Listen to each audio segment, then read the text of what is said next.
Within a generation of Christopher Columbus's historic voyage to the Americas in 1492, a regional rivalry had developed between Spain and its closest neighbor as the Portuguese began to establish a colony in Brazil and push its boundaries southwards.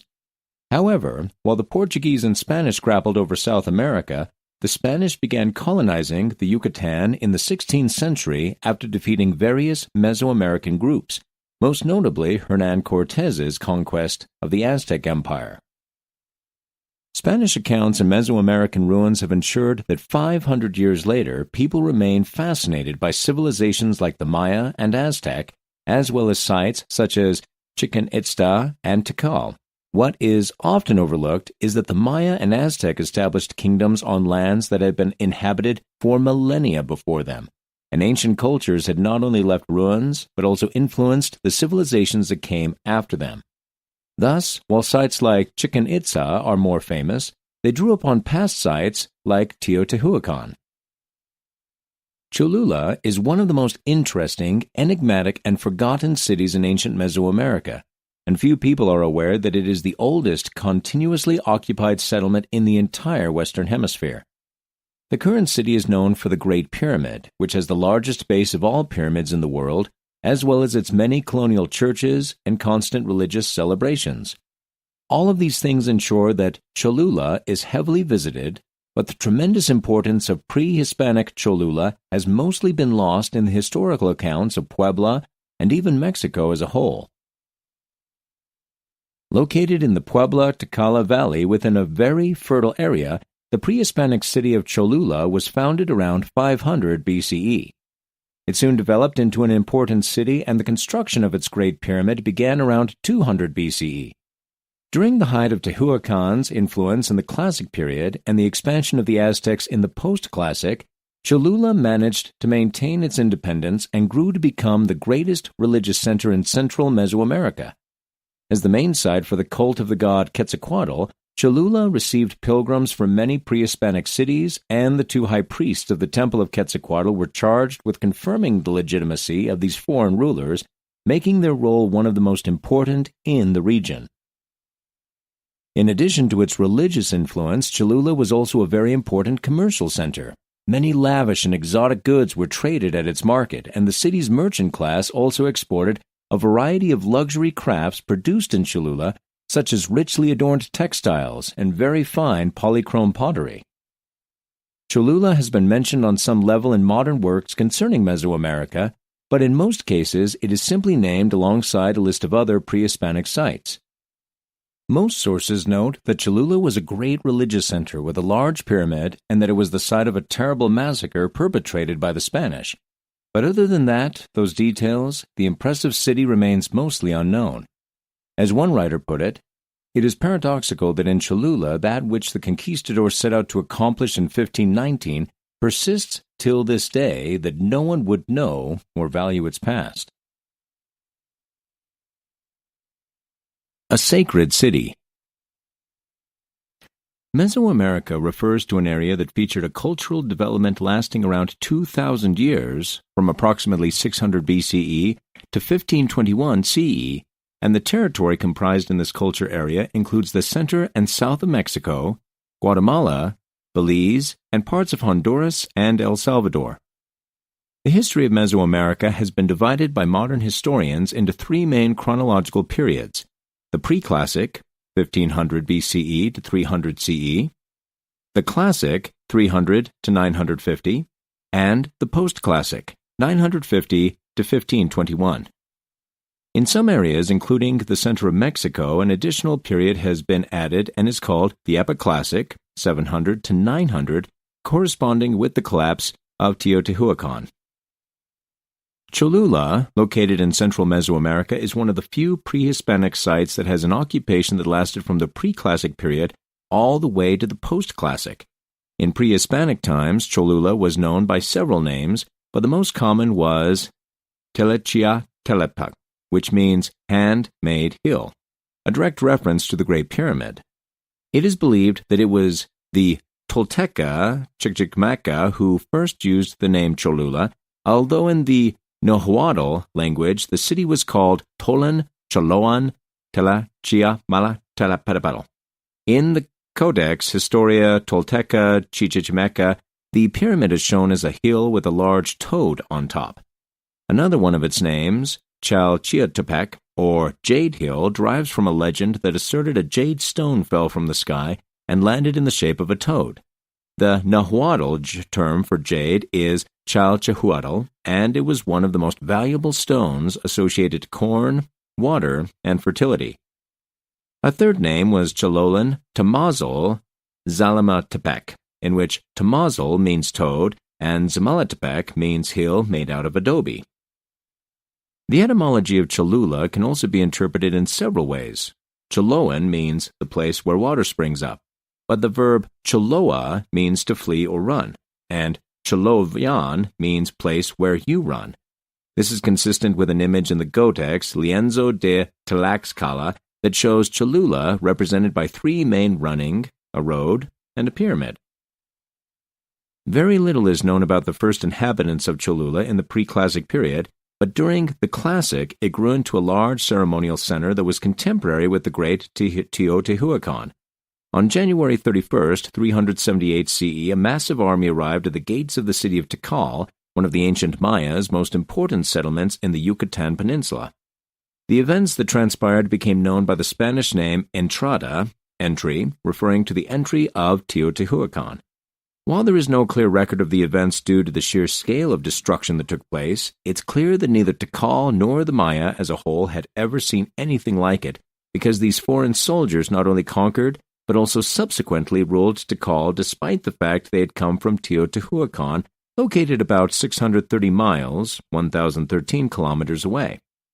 In the process, the Teotihuacanos not only changed Tikal, but the direction of the Mayan civilization for centuries to come. At the time, Teotihuacan was the biggest city in South America and was located in the Valley of Mexico near today's Mexico City. Thriving between 100 to 750 CE, it was one of the largest cities in the ancient world, with a population estimated at upwards of 150,000 to 250,000, over 3 times the size of contemporary Mayan capitals. Furthermore, Teotihuacan was a supremely well-planned and efficient city that was able to field massive armies and extend its power far beyond its home base to create a unified empire unlike anything in the region before it. In fact, the city's residents seemed so sure of its power that there were apparently no walls or military fortifications around Teotihuacan. Thanks to that power, Teotihuacan not only served as a vital center for trade in ancient Mesoamerica, but also spread its architecture, art, religion, and culture, all of which subsequently influenced the famous Mesoamerican civilizations that followed, including the Aztec and Maya. The origins of the city remain mysterious, as do the city's founders, and scholars are still coming up with theories to explain the city's demise. But later Mesoamerican civilizations remembered Teotihuacan, and the Aztec even considered the city's ruins a site of worship. By 800 CE, 80% of Teotihuacan's population had moved to the south and west of Lake Texcoco, and a number of small towns sprung up around the Valley of Mexico that probably vied for the scraps of Teotihuacan's legacy. Ultimately, by 950, these towns had also declined, and the entire region was absorbed into the growing Toltec Empire as an agricultural hinterland and a buffer zone from more dangerous enemies further abroad. Luckily for Teotihuacan's legacy, the Toltecs proved to be curious students of the city. Flourishing from their own capital city of Tula, near today's Hidalgo, Mexico, they created a rich trade and religious network between 850 and 1150, and they saw themselves as inheritors of the mantle of Teotihuacan, elaborating the earlier city's cult of Quetzalcoatl and maintaining tales of its greatness. Archaeological evidence indicates that there was a strong connection between Teotihuacan and Cholula, but the nature of this relationship remains unclear.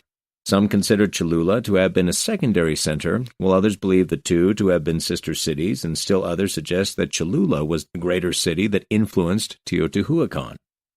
Given the evidence, the latter seems unlikely, but the connection between the two sites can be clearly demonstrated by architecture and pottery. It is important to note that after the collapse of Teotihuacan, Cholula maintained its status as a great religious and political center, continuing its influence well into the post-classic period. After the downfall of the great metropolis, Cholula flourished due to its role as a commercial center and sacred sanctuary. It has been suggested that after the fall of Teotihuacan, a considerable amount of the metropolis population migrated to Cholula, giving the sacred city a multi-ethnic composition. In the 8th century, a new group emerged in the region, the enigmatic Olmeca Zilcalanca, who established their capital at Calacaxtla, but conquered and took over Cholula. During the post-classic, a new wave of migrations brought the Tolteca Chichimeca into the region. They fought against the Olmeca Zilcalanca and took Cholula from them. Cholula seems to have evolved into a large regional center during the Classic period, but its true moment of growth began with the arrival of the Olmeca Zilcalanca between 750 and 950 CE. The power vacuum left by the collapse of Teotihuacan allowed many new regional centers to emerge as the political and economic structures reorganized throughout Mesoamerica. The sacred city thrived along with its contemporaries, Cacaxtla, Xochicalco, and El Tanan, until a new ceremonial center was constructed under the direction of Tolteca Chichimeca peoples who moved into the region from Tula around 1100. Cholula then became, in the words of one Spanish chronicler, a new world Mecca, the largest pilgrimage center in highland Mesoamerica and the nucleus of a Nahua commercial exchange network that extended from the basin of Mexico to El Salvador. During the post-classic, Cholula once again presents close ties to another great Mesoamerican city, Tula. The exact relationship is once again not fully known, but there are some who claim that the former became the heiress to the Toltec capital. This is supported by the fact that after the fall of Tula, at least a faction of Toltecas arrived at Cholula and conquered it. This is recorded in the Codex Historia Tolteca Chichimeca. In the centuries leading up to the Spanish conquest, Cholula became the main economic and political center in central Mesoamerica. Its authority was derived from the cult of Quetzalcoatl, in whose name two priests entitled the nobility of all Toltec kingdoms by conferring them with the title Techotl, or lineage head. The other part of Cholula's importance came from the fact that it controlled the trade routes that crossed through the Puebla-Tlaxcala Valley. According to the archaeological data, during the pre-classic period, Cholula occupied around 2 square kilometers, and it expanded to 4 square kilometers during the Classic and up to 8 square kilometers in the post-Classic. It is estimated that the population was between 30,000 and 50,000 people, though some sources say it might have reached 100,000 based on the ethno-historical information. The layout of post-classic Cholula as seen in the Codex of Cholula was set up around a central market called Tian Quizco. Sources. The information available for Cholula comes from 2 main types of sources: archaeological evidence and ethno-historical documents that include indigenous codices and texts written by Spanish chronicles. The archaeological explorations in Cholula began in the 1930s, but the findings were seemingly insufficient to grant the once sacred city an important place among the greatest sites in Mesoamerica. The first excavations started in 1931 under the supervision of Ignacio Marquina, and the work done at the time aimed to identify the different construction phases of the pyramid and establish a chronology based on ceramic styles. The Acropolis, even larger than Teotihuacan's Pyramid of the Sun, is a confounding mass of pre-classic to early post-classic brick and masonry that defies conventional stratigraphic excavation. While a late post-classic city is buried beneath the ever-expanding urban growth of the modern community. During the season, 2 main tunnels were dug that crossed through the base of the Great Pyramid in a north-south axis and an east-west one. From there, more tunnels were dug in different directions, uncovering a series of structures underneath the last construction phase. In total, 8 kilometers of tunnels were dug. The initial excavations discovered 31 burials and several structures with adobe walls and floors made out of stucco. During the 1960s, the Proyecto Cholula, or Cholula Project, was launched with the intention of carrying out a detailed study of the site and its surrounding areas from an archaeological, ethno-historical, and anthropological perspective. Miguel Mismacher and Eduardo Matos carried out a second field season in 1966, during which several more structures were uncovered. A third season in 1967, once again led by Ignacio Marquina, finished exposing the remaining structures that are now visible at the exterior part of the site. One of the main flaws of the Proyecto Cholula was that it set the boundaries of the region to be studied based on the modern geographical delimitation of Cholula and Puebla, which did not quite correspond to Cholula's pre-Hispanic sphere of influence. This was mainly due to the fact that most of the research was simply centered on the Great Pyramid. Furthermore, a lot of the information recovered was never published, leaving a large gap in the historical record that persists until this day. It is important to note that the most serious research about Cholula since then continues to focus on the pyramid or on ceramics, a fact that still generates very partial findings. After the 2 seasons of the Proyecto Cholula, a few more explorations were carried out.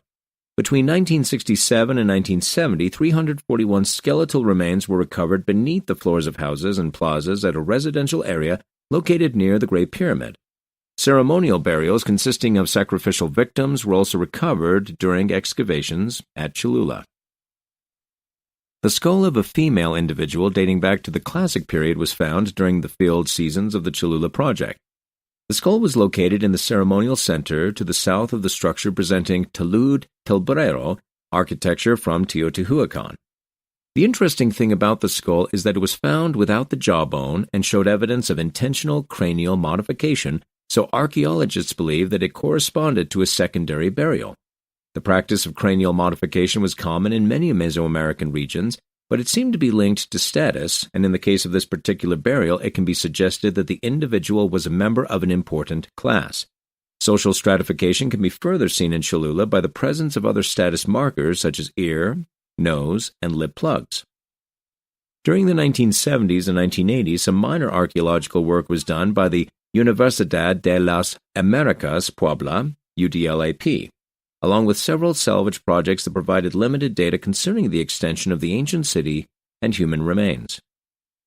The most important codex is the Historia Tolteca Chichimeca, which details the role Cholula has during the post-classic period.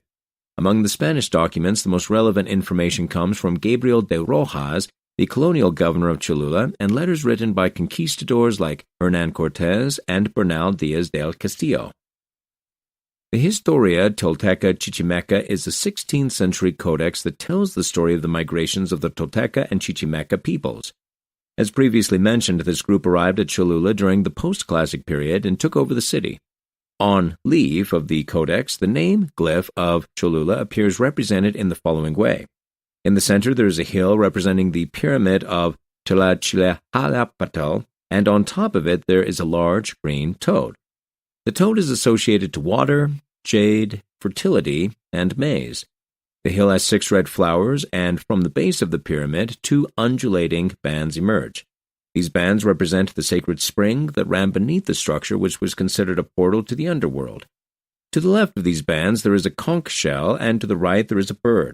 The shell is another symbol associated to water and the underworld, and in addition to the planet Venus. On each side of the hill there is a person standing. These 2 figures represent the rulers of Cholula.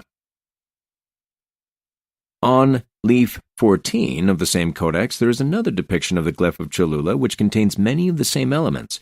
Once again, there is a hill with a toad on top, a conch shell to the left, and the 2 characters that represent the lords of Cholula.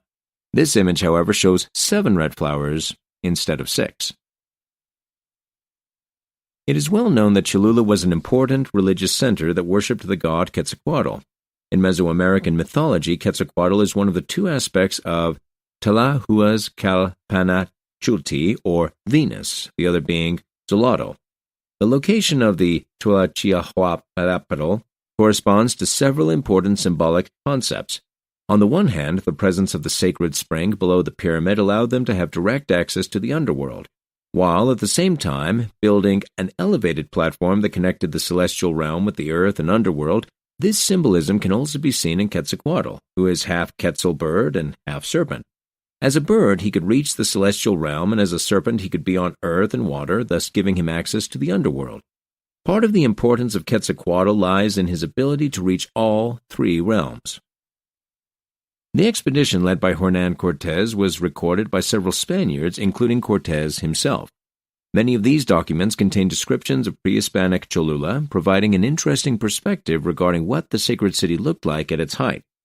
Bernal Diaz del Castillo was one of the men who traveled with Cortés, and he wrote a book called The True History of the Conquest of New Spain, narrating his journey.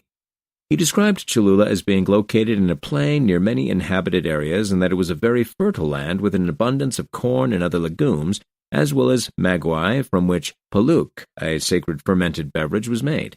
He noted that Cholula also provided very fine pottery that was painted in several colors, and that it had high towers and places of worship where the pre-Hispanic gods were placed. Cortés's description was even more detailed. This city of Curatecal is situated in a plain, and has up to 20,000 houses in the body of the city, and as many more in the outskirts. It is an independent state, and has its recognized boundaries, and they do not obey any chiefs, but govern themselves like the Tezcaltecas. The people are better clothed in some ways than the Tezcaltecas, because their honored citizens all wear abonoches above their other clothing. This city has very fertile fields, for they have much land. The greater part is irrigated, and the city seen from the outside is more beautiful than the cities of Spain, because it is very level and contains many towers. For I certify to your highness that I counted from a mosque 400 and odd towers in the city. Two 16th-century historians, Antonio de Solas and Francisco López de Gomara, also dedicated a few lines to the sacred city. Antonio de Solas also describes Cholula as a beautiful city that resembled Valladolid. He mentions that there were 20,000 houses within the city limits and more on the outskirts, and the streets were wide and well distributed. Many travelers and merchants went to the city. Cholula's temples and buildings were larger and better made than those of its neighbors in Tlaxcala, and Solas counted 400 pyramids. One of the most interesting things he includes in the description is that there were a few individuals who possessed a high status in contrast to a large population of commoners. This seems consistent with the archaeological finds at the site, since only a small amount of status markers were recovered. Francisco López de Gomara also gave a description of Cholula in his chronicles, once again making mention of it having 20,000 houses and 400 towers or temples. He adds that the population in Cholula was better dressed than most other towns, the soil was fertile, but despite that, the city's large population had a high percentage of poverty. He noted that Cholula was the most religious town of the region, and its main sanctuary was the largest in all New Spain. The main god worshipped was Quetzalcoatl, god of wind, who was considered to be the founder of the city, and sacrifices of birds were made in his honor. He also noted that in the city's market there was a great variety of pottery of different shapes and colors. Gabriel de Rojas was the corregidor or governor of Cholula during the second half of the 16th century, and he was charged with writing the Relación Geográfica de Cholula, a geographical description of the city dated to 1581. In this work he detailed many aspects of daily life for the indigenous inhabitants of the city. In contrast to his peers, Rojas worked alone on the Relación de Cholula and was fluent in Nahuatl, so he did not need an interpreter to carry out his investigation. His records were based on his personal observation and on indigenous testimonies. He even interviewed indigenous elders to learn more about pre-Hispanic religion and culture. Rojas wrote that during pre-Hispanic times the city was called Tulam Cholulam, and it was an independent entity ruled by two lords called Aquiac and Tlachiac. The main temple was dedicated to their patron god, Quetzalcoatl, and sacrifices were carried out in his honor. The people of Cholula also worshipped 80 minor gods, and each one had a small pyramid. Corn, beans, chili, squash, and chia were grown in the fields surrounding the city.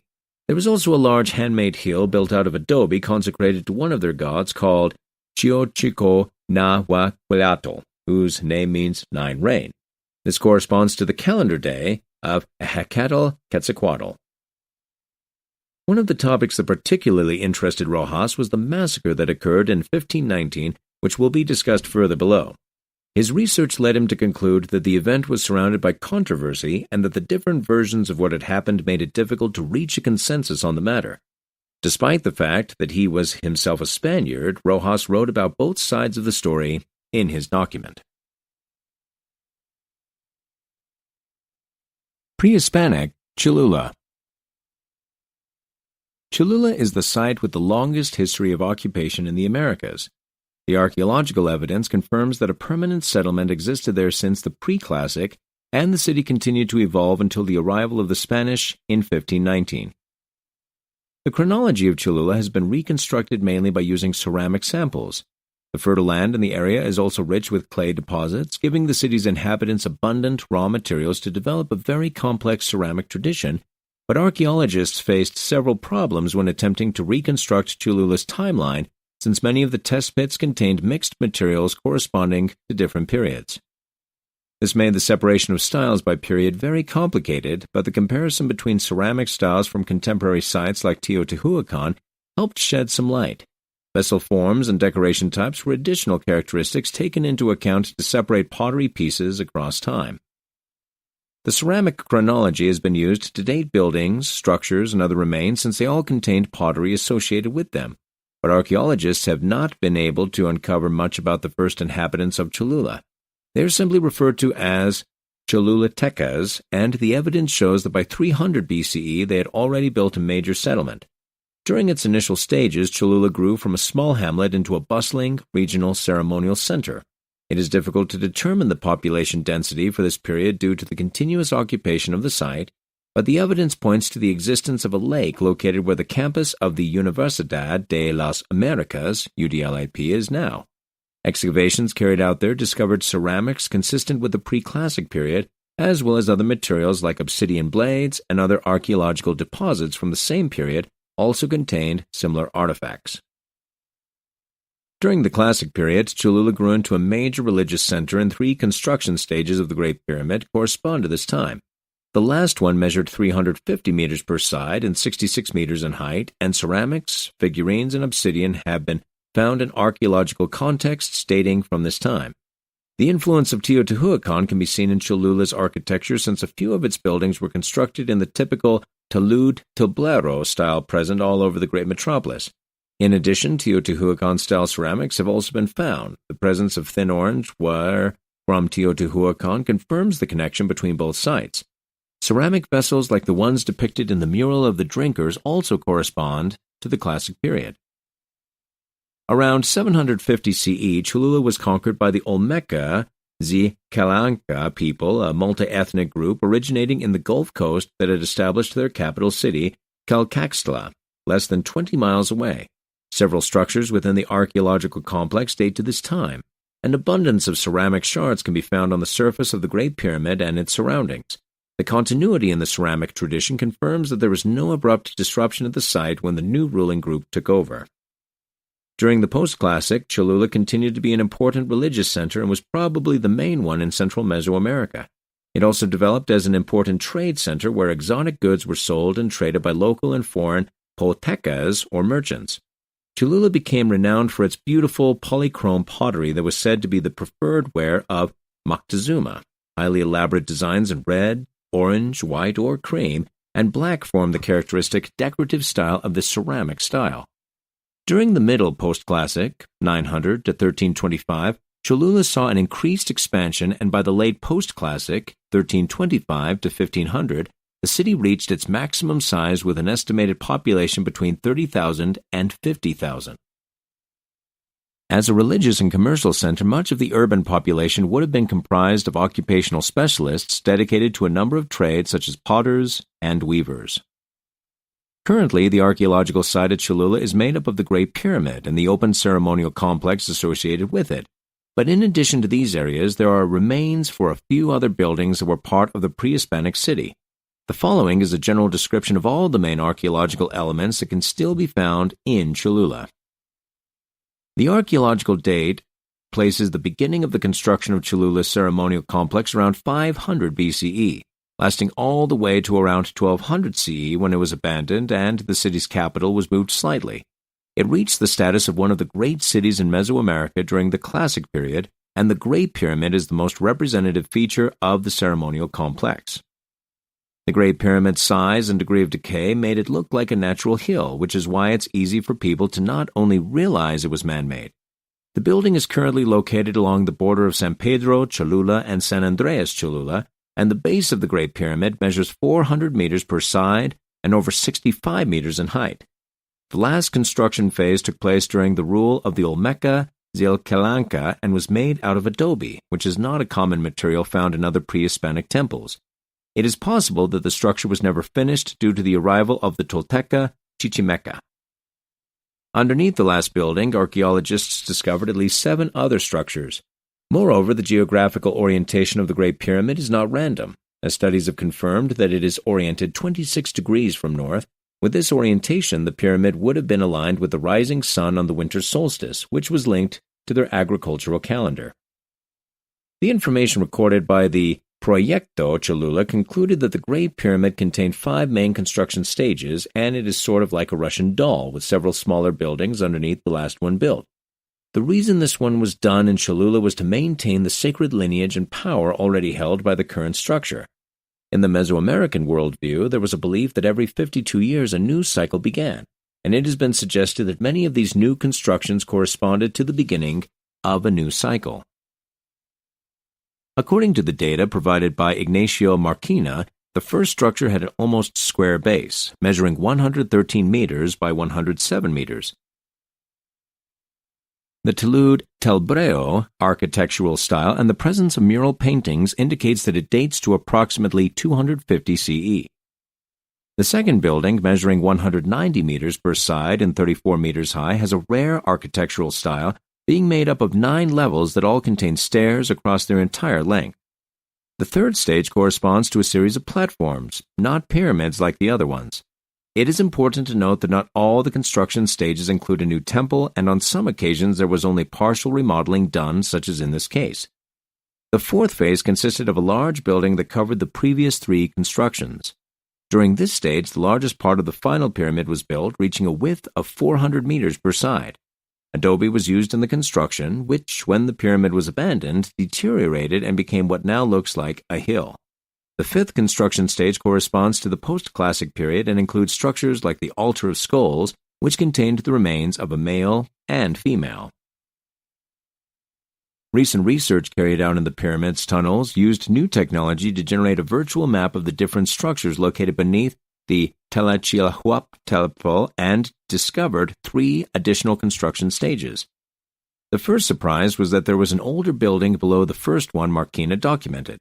This small platform, called La Ola, dates to the 1st century CE and measured approximately 34 meters on its east-west side. Another new structure found was the building of the plain panels, which would correspond to the 3rd construction stage. It measured 145 meters by 178 meters. Over this, a new building was also found, which seems to be an earlier version of the second building registered by Marquina. The patio of the altars is part of the ceremonial center associated to the Great Pyramid. The patio formed a plaza with an area of 3,780, Mark II, and could fit up to 7,500 people. Its initial stages can be traced back to the pre-classic period. The ceremonial precinct was built up over a 1,700-year period between approximately 500 BCE and 1200 CE. This area of the ceremonial center was rebuilt 6 times throughout its history. It was flanked in the beginning by long buildings that were decorated with murals depicting colored bars and seashells. The consecutive constructions elevated the level of the floors and reduced the overall length of the structures. The mural of the drinkers was found on the facade of one of the earlier buildings. The main square has 2 altars or thrones located on the east and west sides. Altar 1, located to the east, is made up of 2 large stones, one placed horizontally and the other vertically. Both stones are decorated with carvings on its borders that represent the body of Quetzalcoatl. Altar 2 on the west only has a large horizontal stone with carvings of snakes on its sides. There is a large vertical stone, Altar 3, that was found face down. It was placed on the north side of the patio, but more recent research suggests that it is probably the vertical stone that corresponds to Altar 2. While the stones were initially considered altars, the dual government present at Cholula could indicate that they were more likely thrones. The Nahuatl term for these altars is Teotihuacan, which means sacred seat. Both Altar 2 and Altar 3 were broken into several pieces, probably the result of the overthrow of the Olmeca Zilcalanca by the Tolteca Chichimeca, the literal destruction of the seat of power. The red building is a small pyramid located at the northwest corner of the Great Pyramid. According to the archaeological evidence, the structure was apparently covered by the last layer of the Tlachihuatl. It has 2 construction stages. the first one dating to the pre-classic period and the last one dating to the classic period, and it has a rectangular shape that measures 108 meters by 76 meters. Its southern facade, which was explored by archaeologists in the 1960s, has a border on top that was seemingly decorated with red arrows. The central staircase has a protruding stepped platform in the center on which a priest probably stood to carry out religious rituals. The most interesting thing about this building, however, is its orientation, which projects a shadow on the winter solstice that looks like the head of a serpent. The ceremonial and administrative center of Cholula was located in the Great Plaza. According to the Historia Tolteca Chichimeca, the square was surrounded by walls and had 3 entrances, one to the north, one to the east, and one to the south. On the west side of the Great Plaza was a long building called Ziohakali, which means House of Turquoise. On the inside of the building were 3 stones on the north wall and 3 thrones on the south. This image is consistent with a council of 6 nobles forming the second level of government in Cholula. In addition to the Temple of Quetzalcoatl, there were 3 other buildings in the Great Plaza, consisting of 2 offices for the high priests and a school for nobles. One of Cholula's most important structures was the Temple of Quetzalcoatl, built by the Tolteca Chichimeca in the post-classic period. There are almost no actual remains of the building, and all that is known about it comes from ethno-historical sources. In the Historia Tolteca Chichimeca and the Lienzo del Tlaxcala, there are descriptions and pictorial representations of the building. According to these sources, the temple was located in the space that is now occupied by the St. Gabriel complex.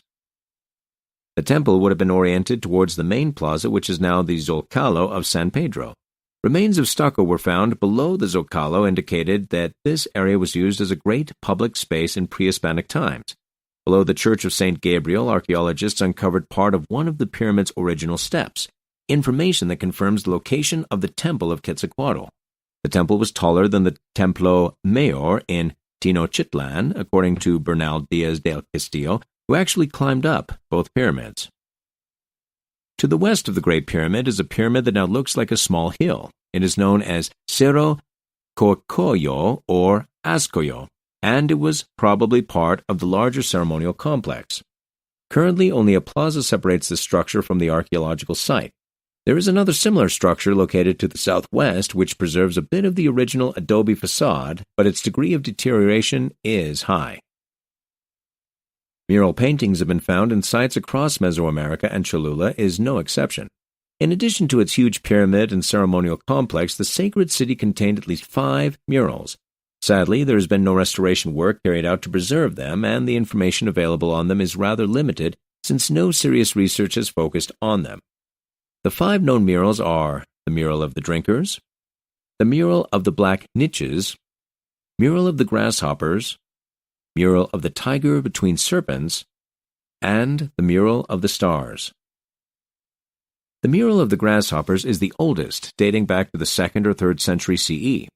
There is a clear influence from Teotihuacan both in the architectural talud tablero style and the colors used.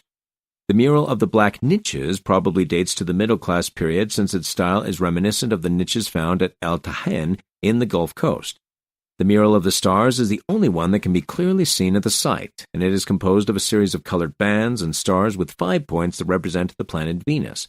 The importance of Venus in the Mesoamerican worldview has been established by researchers. In Cholula, the presence of the planet may have been associated to the importance of Quetzalcoatl at the site, since the deity was considered to be one of the twin aspects of Venus, the other being Zolotl. The Mural of the Drinkers is, without a doubt, the most important one in the ceremonial complex. It is considered to be the oldest representation of the ritual consumption of pulque in Mesoamerica. Dating back to the 3rd or 4th century CE, the mural depicts a scene in which a series of men and women are holding glasses and bowls containing pulque. Ceramic glasses and bowls, just like the ones in the painting, have been found archaeologically, and their use in the consumption of pulque has been confirmed. Scholars believe this to be a ceremony related to fertility, since pulque was considered a sacred and precious liquid that served as an analogy for water. The characters shown are nobles, warriors, and elders. The Mural of the Drinkers is one of the largest in Mesoamerica, measuring 56 meters long, and it contains one of the most important ritual depictions found to date.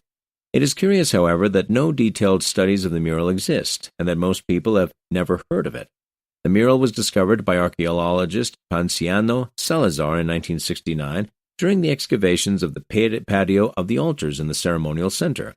The building on which it was painted is located 7 meters below the patio, so the excavation had to be done through the system of tunnels that had been dug at the site. The painting decorated one of the sides of the building with bright colors, including yellow, white, red, and blue. Cholula has also presented a paradox in Mesoamerican studies, because while most studies on post-classic sites are based on the Aztecs, it is likely that the Aztec Empire was not the predominant form of social and political organization found at Cholula. Recent studies suggest that a rotating power structure was likely present at Cholula.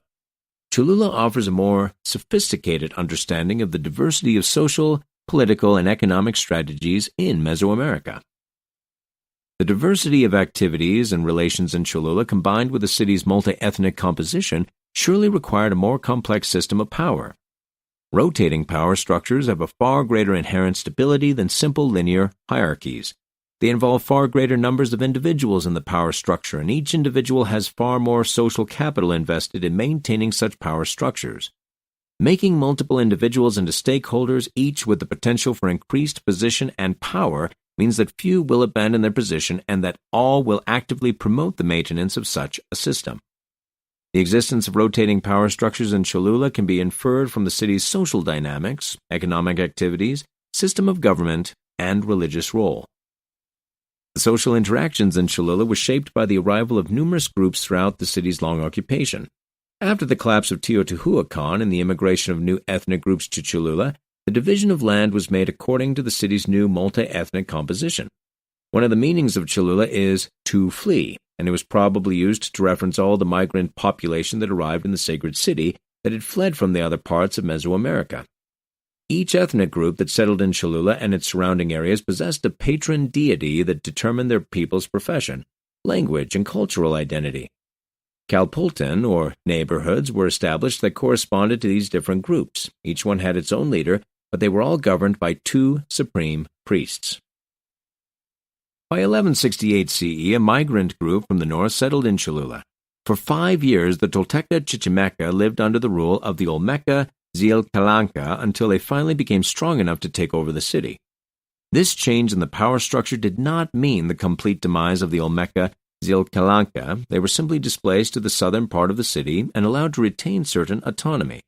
Instead of a harsh break between the cultural traditions that existed at Cholula, the new lords incorporated many of the existing dynamics, thus allowing a cultural continuity that is clearly visible in the archaeological and historical record.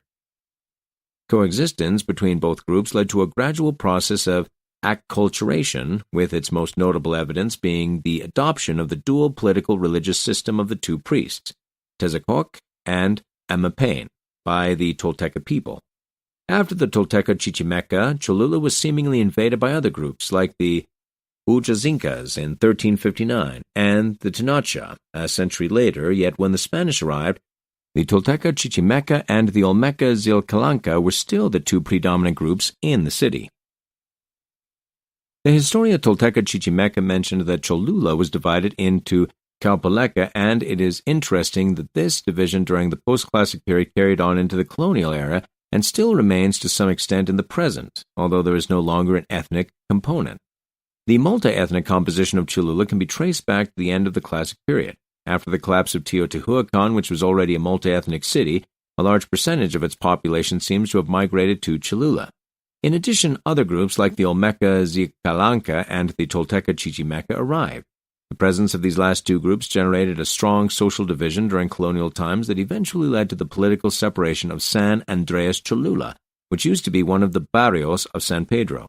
Once the Tolteca Chichimeca took over Cholula, the Olmeca Xilcalanca were displaced to the areas which became San Andreas.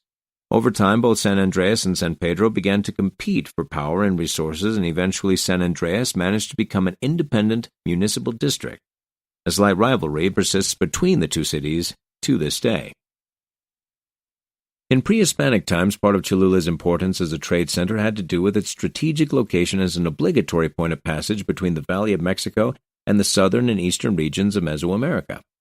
Thus, the commercial focus of Cholula continued well into the colonial period, as was documented by several ethno-historical sources. Cholula is known for its polychrome pottery, which is considered one of the most beautiful kinds in the Americas. When the Spanish arrived, Cholula had a thriving ceramic industry characterized by this polychrome pottery, but it is interesting to note that this style was not characteristic of the site in its early periods. The style developed towards the end of the Epic Classic period, as corroborated by the following observation from the renowned anthropologist Edward B. Tyler in 1856. Though there was plenty of colored pottery to be found in the neighborhood of the Great Pyramid, the pyramid itself had only fragments of uncolored were embedded in its structure, which seemed to prove that it was built before the art of coloring pottery was invented. Tolteca merchants belonging to the Tianguiznahuac Calpulli traded exotic objects at the market and abroad, spreading ideologically charged objects such as the special polychrome pottery found at Cholula. The polychrome pottery found at Cholula corresponds to the Mixteca Puebla style, and in addition to being highly decorated, it has been suggested that the designs functioned as a type of writing that transmitted important messages related to religious affairs. The information recorded by Chronicle Diego Duran concerning the calendar of celebrations held by the merchant Barrio in Cholula seems to indicate that a rotating power system was in place. Rotating power systems concentrate social capital at each level within the system, guaranteeing at each level that individuals with sufficient resources and social capital are available to take on complex tasks such as organizing long-distance trade. The decoration of Cholula's polychrome pottery has been described as codex-like in its representations of gods, sacred animals, and glyphs. Its use was mainly ritual, and the finely crafted pieces were considered luxury items.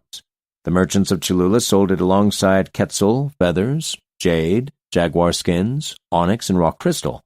The images found on this kind of pottery correspond to the pictorial style of the Borgia Codex and other codices from the Mixteca region.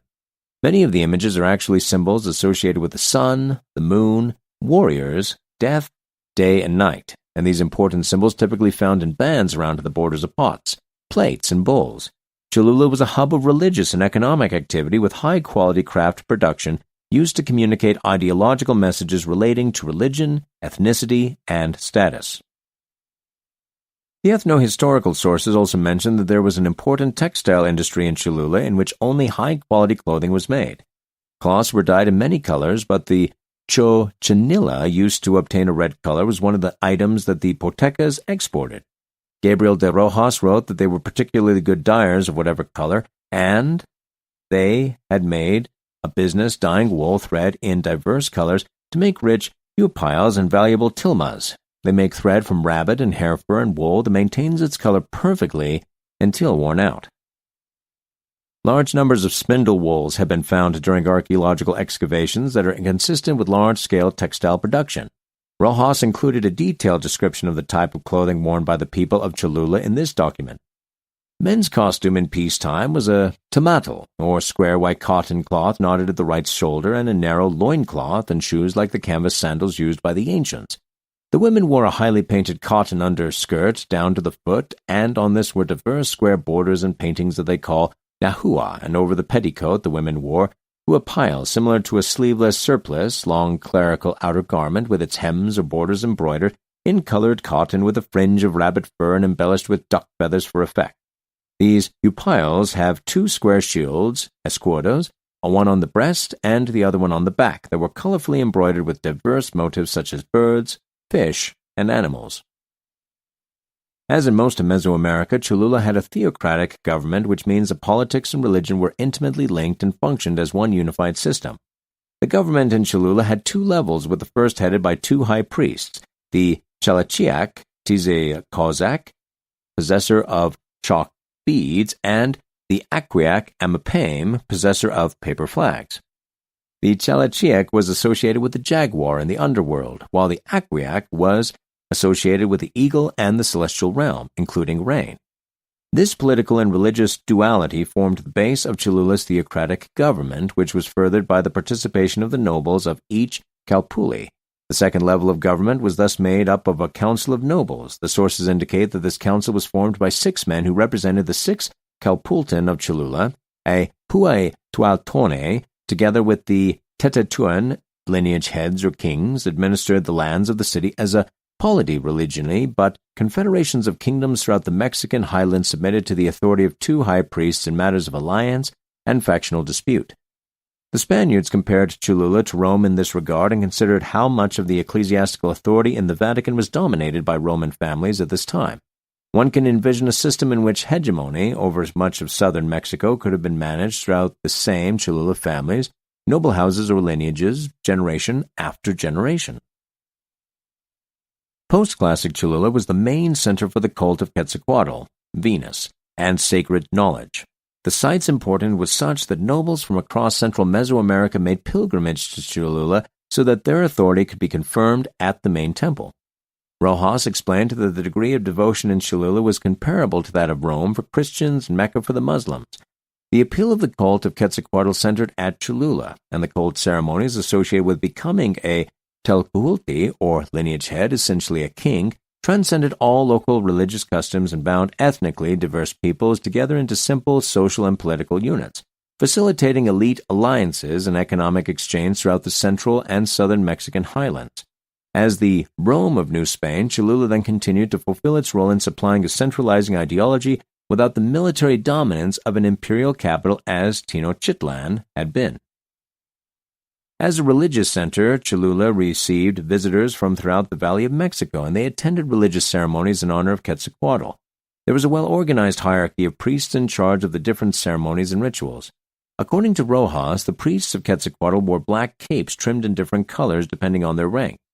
The figure representing Quetzalcoatl was also dressed with an elaborate feather mantle done in black, red, and white, designed like a jewel, a butterfly wing. His splendid breechcloth was of the same hues and pattern, and it ended below his knees. On certain occasions, the figure wore a white cotton robe, narrow and long, over it a cloak strewn with red crosses. In his description of the religious practices carried out by the people of Cholula, Rojas referenced the temple of Quetzalcoatl and mentions that the god was worshipped by people from many lands. Offerings were made to him to ensure good crops, health, and peace. He also speaks of the two high priests and says that they were accompanied by 26 noblemen in the form of a procession when they traveled. The two high priests, Tlachiac and Aquiac, had the power to confirm the divine right to the rule of the foreign governors who came to Cholula. After making lavish offerings to Quetzalcoatl, the foreign lords would join the priests in a special room where their noses, earlobes, or lips would be pierced. This act symbolized the confirmation of the Lord's power. The special room was located north of the temple and had 4 entrances, one on each side. The name in Nahuatl for this room is unknown, but the sources do mention that the lords fasted for 4 days and 4 nights before the ceremony. When these newly confirmed kings returned to their cities, they were accompanied by 5 priests of Quetzalcoatl as proof of their confirmation. Every 52 years, the cities that had confirmed kings participated in a great pilgrimage to Cholula to deliver offerings of exotic feathers, rich textiles, silver, gold, and precious stones. The duties of the high priests also included meditating disputes between foreign kings. The most common type of dispute had to do with land boundaries. The inhabitants of Cholula claimed that the city's founders had come from an ancient place called Tulam, located 12 leagues from modern Mexico City. Once in Cholula, they built a temple to Quetzalcoatl of which nothing remains since it was completely destroyed, and a large convent was built over the site. The indigenous temple had been founded in honor of a captain named Quetzalcoatl who had come through Cholula in the past. The 2 high priests who ruled Cholula received visitors from all over who would come to make offerings to the god and render their obedience. The lords of Cholula would then proceed to confirm the titles of the visitors by piercing their nasal septums, or lower lips, for only nobles were allowed to wear such adornments, and they were visual displays of their status. The importance of Quetzalcoatl at Cholula stems from 2 different conceptions associated with the same name. There is Quetzalcoatl the god, characterized as a plumed serpent, and Tolpitlan Quetzalcoatl the man, who ruled in Tula and then fled to the east. One of the legends says that Cholula was founded by Tolpitlan Quetzalcoatl. However, this cannot be taken as a literal event since this narrative corresponds to the post-classic arrival of the Tolteca Chichimeca.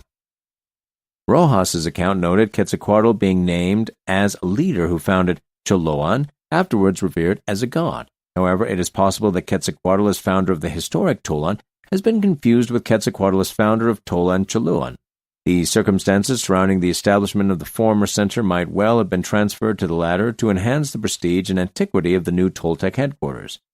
Alternatively, this founding may only refer to the coming of Tolpitlan Quetzalcoatl to Cholula during his flight to the Gulf Coast. Notwithstanding this confusion, the fact that Quetzalcoatl held a great importance in Cholula remains, and the power of the two priests to invest rulers as official kings is also noteworthy. The Quetzalcoatl worshipped by the Tolteca Chichimeca during the post-classic period was not quite the same as the one worshipped in earlier times. The former can be considered to be the ideological expression of the city's power that expanded outwards as a pilgrimage center. At this time, the cult of Quetzalcoatl had become a widespread tradition throughout Mesoamerica, instituting an almost monotheistic religious practice. In contrast, the version of Quetzalcoatl worshipped by previous groups had a stronger association to rain and agriculture.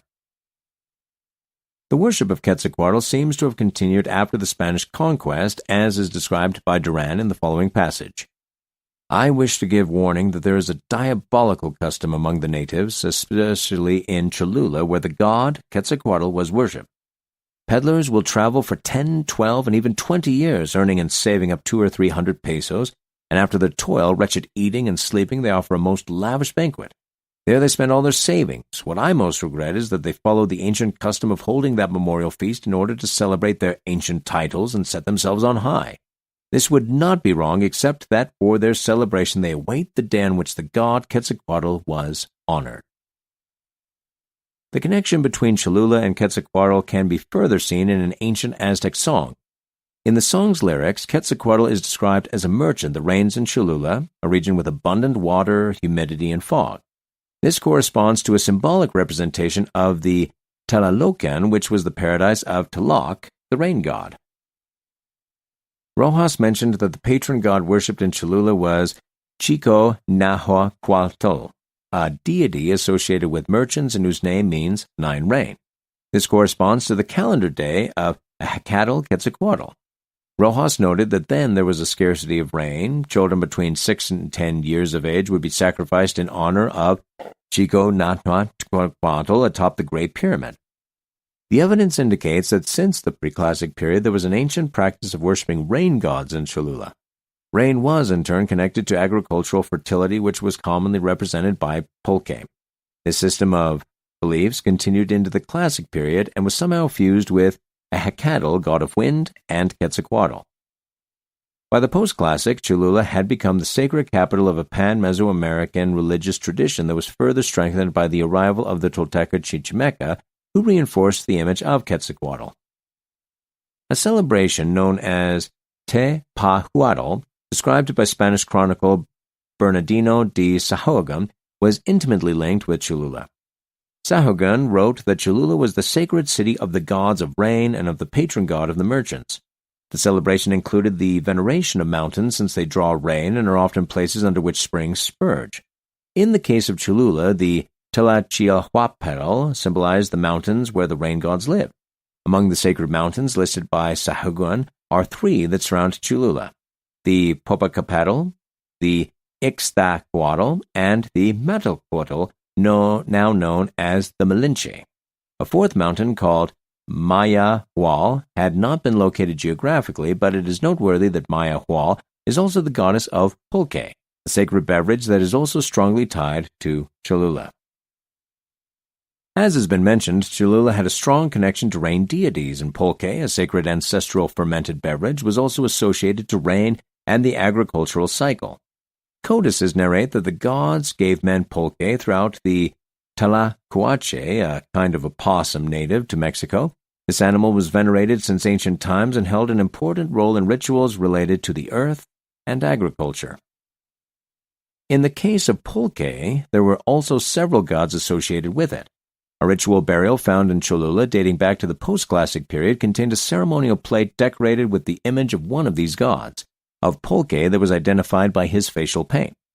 The importance of pulque at Cholula can be further seen in one of the mural paintings found at the site. The mural de las Bebedores, or Mural of the Drinkers, depicts men and women participating in a ceremony in which the connection between the human and sacred realms is established through the consumption of the sacred beverage. Through the evidence, it can be concluded that the inhabitants of Cholula worshipped the gods of water through a series of rituals associated to the cycles of agriculture, in turn related to pulque, and since the early classic period, these rites began to meld with the figure of Ehecatl, god of wind, and then Quetzalcoatl. The link between wind and rain is evident, since the former brings the latter.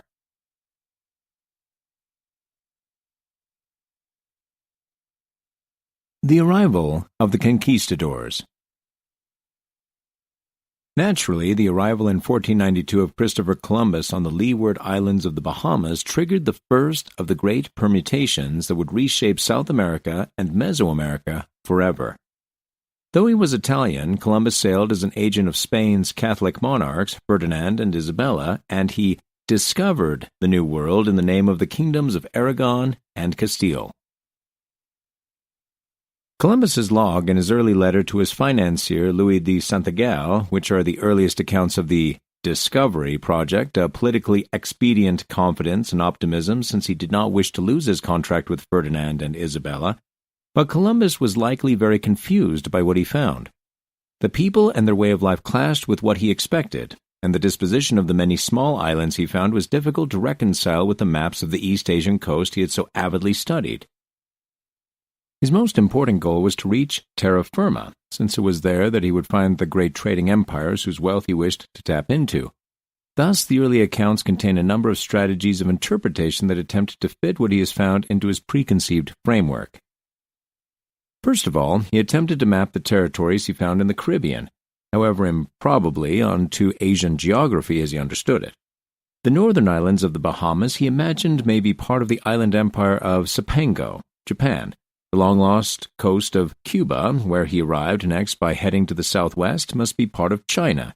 Second, in his repeated emphasis on the gentleness and peacefulness of the natives, he is also insisting on their status as natural slaves, an intellectual category used in the ancient world to justify slavery.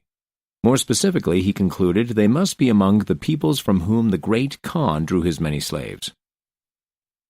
At the same time, he set the stage for the slavery-based colonization that would soon overtake the Caribbean islands and, within a few decades, wipe out their entire indigenous population. In fact, Columbus began this trend by essentially kidnapping 6 Guahani natives, in his words, so that they will learn to speak, such as become interpreters for the expedition.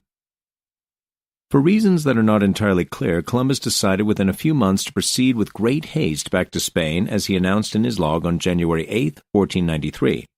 Since he believed that he had ultimately come close to a source of great wealth, he may have wished to return with reinforcements in the instance of any hostilities. After all, Columbus believed the great armies of the Khan could have been nearby. Furthermore, he may have sought to reassure the Spanish crown of his success and guarantee his share of the wealth that he now felt confident about extracting from the lands he had encountered. On top of that, the crew had thus far spent over 5 months at sea and 3 months exploring with no major setbacks, no mutinies, and no hostile encounters with the natives. All of this was about to change, however, as the early ideal of friendly encounters with generous Indians would come to an end abruptly on January 13, 1493, on the eastern end of La Hispaniola in what is now the Dominican Republic. The Spaniards, as was their habit, had come ashore to barter with a group of natives, but the barter did not go as planned, and a miscommunication led to an outbreak of hostilities in which 2 natives were injured. Subsequently, Columbus theorized that there were 2 different groups of natives, the peaceful Taínos, with whom he had met previously, and the hostile and violent Caribs, whom he claimed other natives had told him were man-eaters or cannibals. The term coined in Columbus's diary comes from the same uncertain indigenous lexeme as Caribbean. By the time Columbus started setting east from the New World, he had explored San Salvador in the Bahamas, which he thought was Japan, Cuba, which he thought was China, and Hispaniola, the source of gold. As the common story goes, Columbus, en route back to Spain from his first journey, called in at Lisbon as a courtesy to brief the Portuguese King John II of his discovery of the New World. King John subsequently protested that, according to the 1479 Treaty of Alcaveros, which divided the Atlantic Ocean between Spanish and Portuguese spheres of influence, the newly discovered lands rightly belonged to Portugal. To make clear the point, a Portuguese fleet was authorized and dispatched west from the Tagus to lay claim to the Indies, which prompted a flurry of diplomatic activity in the court of Ferdinand and Isabella. At the time, Spanish lacked the naval power to prevent Portugal from acting on this threat, and the result was the hugely influential 1494 Treaty of Tordesillas. The Treaty of Tordesillas was one of the most important documents of its kind of the age, for it established the essential parameters of the two competing empires. The first of the major European imperial entities, the Treaty of Tordesillas, drew an imaginary line from pole to pole, running 100 leagues west of the westernmost islands of the Azores. According to the terms of a supporting papal bull, all the lands to the west of that belonged to Spain, and all of those to the east belonged to Portugal. What this meant in practical terms was that Portugal was given Africa and the Indian Ocean, while Spain was granted all the lands to the west, including the Americas and the Caribbean, all collectively known as the Indies or the New World. The Treaty of Tordesillas, however, contained an anomaly. Unknown at the time to its drafters, the treaty's line cut across the westernmost brow of South America, more or less from the mouth of the Amazon to Porto Alegre, both in modern Brazil, meaning that everything to the east of that legally belonged to Portugal. This fact was only revealed in 1500 thanks to an expedition by the Portuguese mariner Pedro Álvares Cabral. While en route to India, his expedition sailed in a wide arc in the mid-Atlantic searching for the trade winds and unexpectedly landed off the coast of the South American mainland. There was little the Spanish could do about it, and as a consequence, the vast Portuguese colony of Brazil was established in a region nominally claimed by Spain. Meanwhile, the rapid spread of Spanish influence across the Caribbean and onto the mainland began almost immediately after Columbus made landfall. On the heels of his apparent success and the approval of the Spanish crown, Columbus managed to assemble a much larger fleet for his second trip across the Atlantic, which began on September 24, 1492. His expeditionary force now consisted of 17 ships, including the Nina, but neither of the other two vessels from the previous voyage. It is clear from the number of men and quantity of supplies carried over that Columbus now intended to establish more permanent settlements and pave the way for the establishment of full-scale colonies. He also brought with him a contingent of friars who would be entrusted with the evangelization of the natives. When they returned to Hispaniola on November 28, 1493, Columbus discovered that the natives of the islands were not quite as passive and accommodating as he first imagined. The 39 men whom he had left behind to garrison La Navidad, the first European settlement in the Americas since Leif Erikson's Norse colony in Newfoundland, had been wiped out.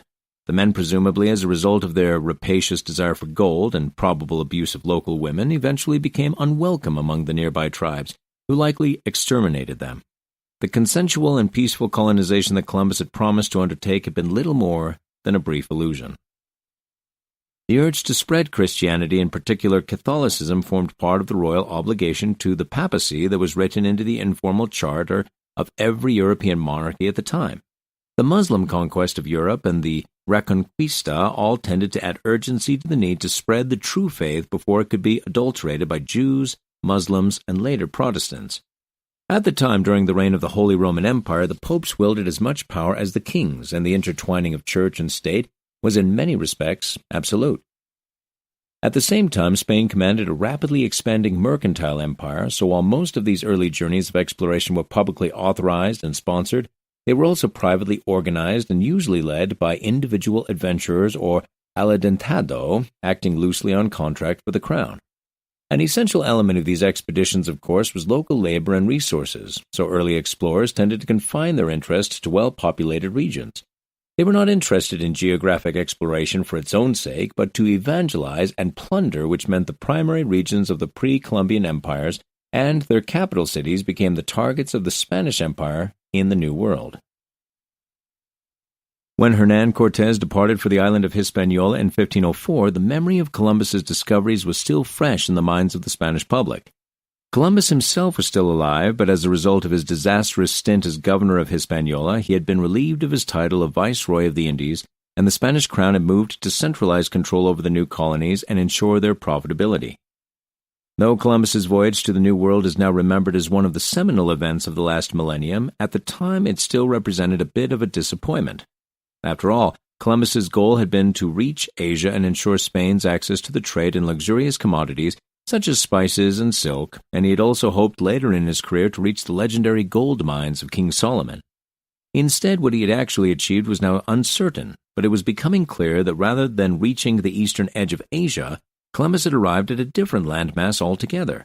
Justifying himself by the claim that the natives were barbaric heathens who needed to be civilized and converted to Christianity, Columbus had initiated a treatment of the native inhabitants that was at best paternalistic and at worst horrifically brutal and exploitative.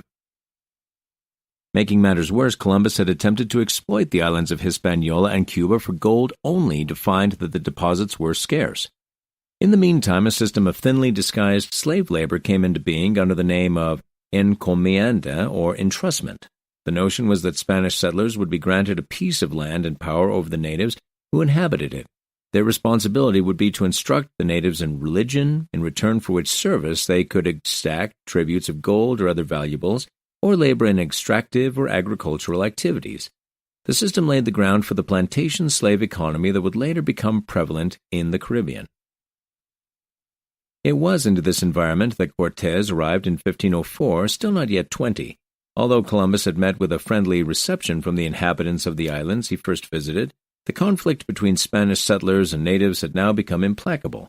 Understandably, the natives were not fond of the encomienda system or of the extreme savagery and cruelty of many Spaniards, and some had taken up arms against the new arrivals. One of Cortés's first experiences in the New World was to participate in expeditions against the remaining groups of Indians who had not yet been subjugated. It was here that he got his first taste of the casual brutality of the colonial frontier culture, as well as of the rewards that military exploits could bring. Through his military involvement, Cortés was granted a large encomienda in Hispaniola, including control over several hundred subjugated natives. In the meantime, he also offered his services as a notary and clerk to other settlers, establishing a fruitful set of relationships with the colonial authorities. Just over 5 years after arriving in the Indies, Cortés would move on from Hispaniola and take part in an expedition to Cuba, a larger island with far more as yet unconquered land.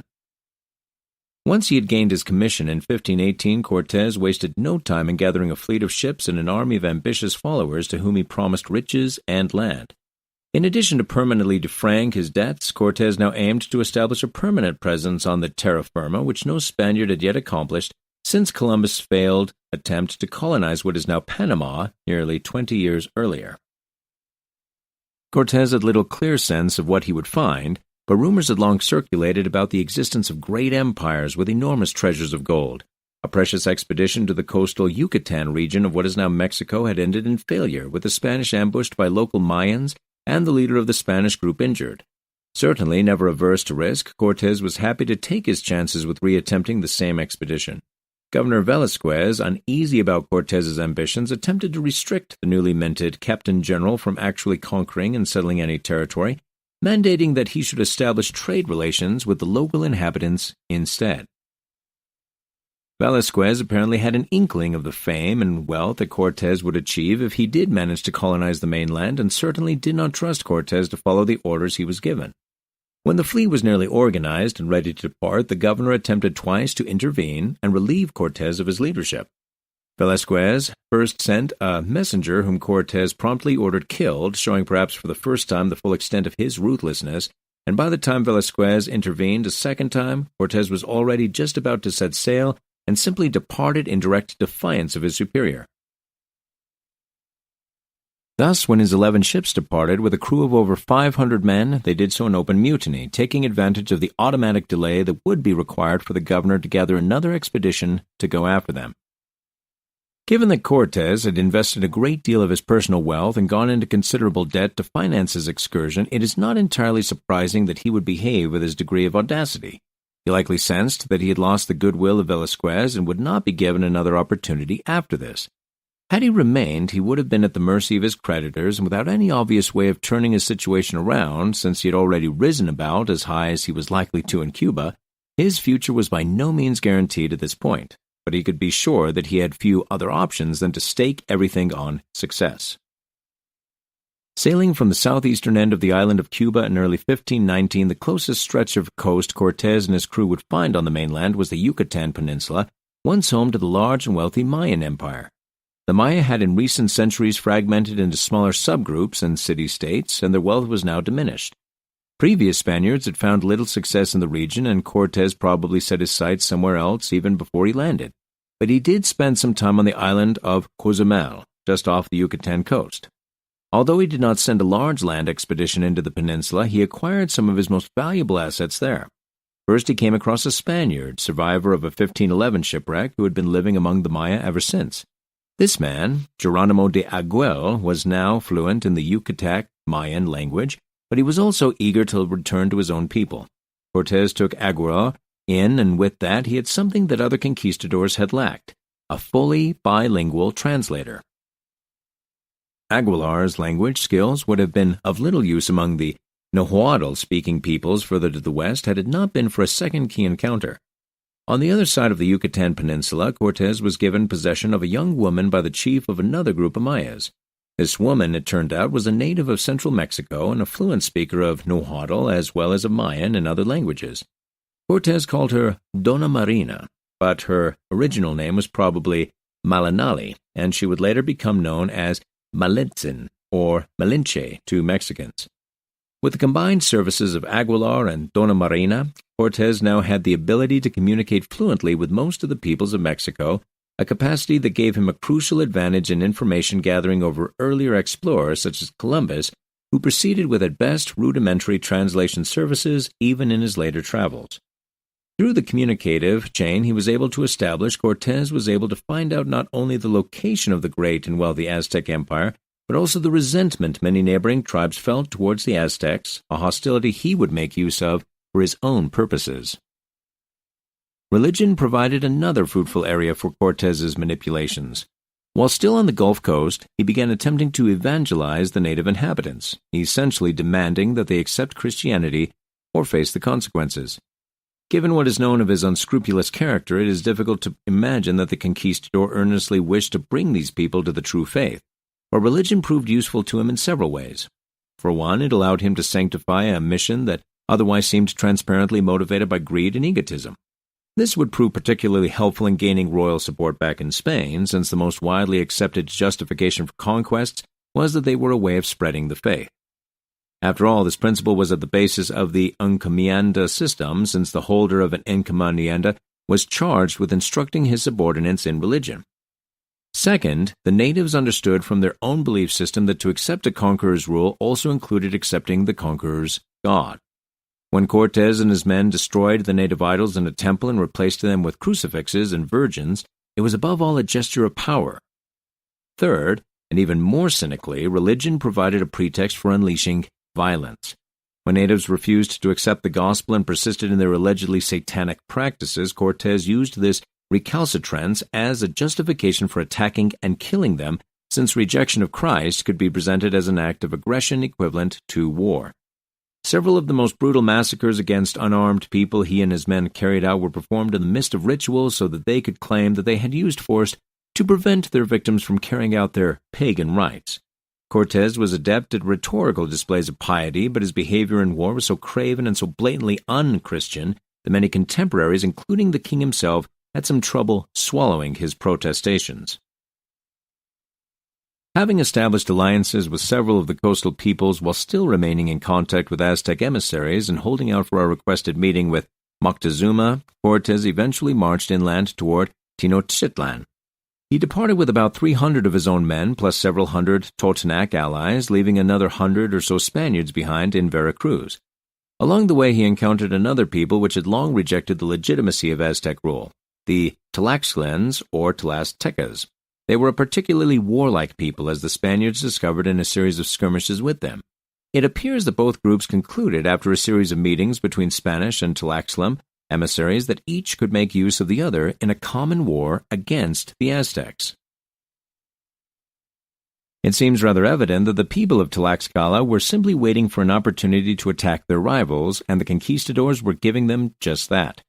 During the post-classic period, there were several important settlements in the Puebla-Tlaxcala Valley aside from Cholula, such as Tlaxcala and Huaxocinco. Other sites in the region, like Tepica, had already fallen under the domain of the Aztec Empire, while the rest fought to maintain their independence. Cholula always kept its sovereignty and had an alliance with the Aztecs, a situation that created conflict with Tlaxcala. This issue became a crucial factor when the Spanish arrived because the Tlaxcaltecas formed an alliance with Cortés and were directly or indirectly involved in the Cholula massacre. Although it is not clear at this point that Cortes already intended to undertake an immediate war against Moctezuma and his people, the Tlaxcalan alliance would prove crucial in everything that followed. Indeed, by the time the Spaniards left Tlaxcala, they were accompanied by about 3,000 Tlaxcalan warriors, approximately 3 times the size of the Spanish force itself. This fact, as historian Matthew Restall has argued, puts to rest the myth of a tiny army of Spaniards defeating a great empire. In reality, the Spanish expedition would have almost certainly been routed without a massive contingent of allies. When Cortes began his journey to Tenochtitlan, the Aztec capital, he was fully aware of the importance of Cholula and the rivalry between the sacred city and its neighbors in Tlaxcala and Huajotzingo. Bernal Diaz de Castillo detailed how Aztec Emperor Moctezuma II's envoys insisted that they pass through the sacred city. There was some discussion about the road we should take to go to Mexico. Montezuma's ambassadors, who had stayed with us and were to be our guides, said that the best and smoothest way was through the town of Cholula, since its people were vassals of the great Montezuma and we should be well looked after. We all agreed, therefore, that we should go through Cholula. When the Tlaxcalan chiefs heard that we intended to follow the way that Mexicans recommended, they grew very gloomy, and said once more that at all costs we ought to go to Huajotzingo, where the people were their relations and our friends, rather than by the way of Cholula, where Montezuma always kept concealed ambushes. Cortes also wrote of this in his letter sent to King Ferdinand. I had been in the city of Tlaxcala 20 days or more when those lords, Montezuma's messengers who had always remained with me, told me that I ought to go to a city called Churalactal. When the Tlaxcaltecas saw my determination to go to Cholula, they were so much grieved and told me repeatedly that I erred, but inasmuch as they had given themselves as vassals to your sacred majesty and my friends, they wished to go with me and help me in any emergency. Cortes and his army of 200 Spaniards and 5,000 Tlaxcalas began their march to Cholula in October 1519. As they neared the city, the Great Pyramid came into view. Bernal Diaz del Castillo wrote that everyone agreed that it was a large town with many towers and great high quays and was situated on a fine plain. Indeed, at that time it looked from the distance like our own city of Valladolid in Old Castile, and secondly because it had other large towns all around it and could provide ample supplies, and our friends the Tlaxcalans were near at hand, so we decided to stay in Cholula until we could see how to get to Mexico without having to fight for the great Mexican army was something to be feared. An ancient and lost codex called Lienzo de Hualalangcinco, of which only a Spanish translation made in the 19th century survives, claims that some nobles from Cholula had already met up with Cortes's party as it departed from Veracruz. Since there was no other mention of this in any of the sources, it is generally considered that the first contact between the Spaniards and the Choltecas occurred outside the city. According to Cortes, there was no welcoming party waiting for him, so he sent emissaries to summon the leaders of the city, who reluctantly went out to meet the foreigners. Cortes spent several days in Cholula, during which he later claimed that he determined the Choltecas were planning to betray him. There are several versions of the story, and historians will probably never know exactly what occurred, but the end result remains the same. On the 18th, Choltecas were brutally murdered. The episode is now known as the Cholula Massacre, and several colonial manuscripts recorded the event in great detail. Among the different narratives, there is one that claims that there were different factions within Cholula. Some were in favor of the Aztecs and others were not. It was apparently one of these groups that organized the supposed ambush, but Cortes and his men were warned and decided to strike first. Another version suggested that the entire thing may have been a conspiracy orchestrated by the Tlaxcaltecas due to their growing rivalry with Cholula. During the 3 days which I remained there, I was ill provided for, and every day was worse, and the lords and the chiefs of the city came rarely to see and speak to me.